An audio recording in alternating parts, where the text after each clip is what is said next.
অনেক বলি কই আব্বা রাজি হইছে কালকে টিকটক করতে যাবো একটা শার্ট বানাই দেবে আমার দর্জির কাছে যাচ্ছে শার্ট বানাতে কাকু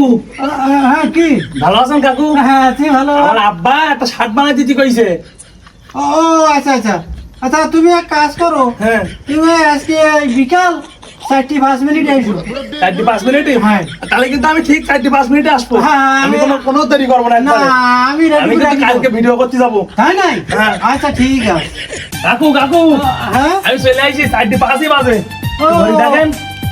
হ্যাঁ হ্যাঁ হ্যাঁ তুমি যে শার্টের কথা বলেছিলে না হ্যাঁ। তোমার আব্বার শার্ট তোমার শার্ট হয়ে গেছে হ্যাঁ এইটা না কোনটা হ্যাঁ হ্যাঁ এই গায়ে দাও হবে তো? গায়ে দাও দেখি কেমন হয় দেখো চোখের ইশারাই কহিনুর তুমি শার্ট পরেই কালকে ভিডিও করতে যাবো তাই নাকি খুব ভালো হবে কাকু হ্যাঁ কি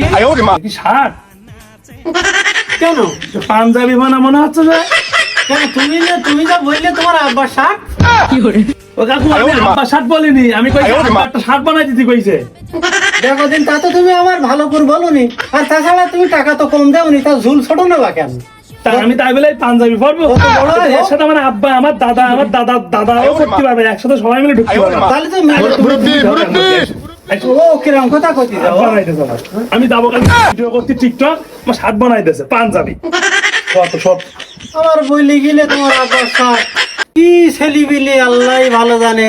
তোর গায়ের শার্টটা তো আমার ভালো করে বুঝেই কবি না আমার বললো বা আব্বার শার্ট আমি তার আব্বার তো আমি বডি জানি আমি সেই মাপে করেছি তাহলে আমার দোষটা কোন জায়গায় কদিন দেই আমি পারি না আর পারি না আমি কেন মরি না আজরাইল কি চিনে না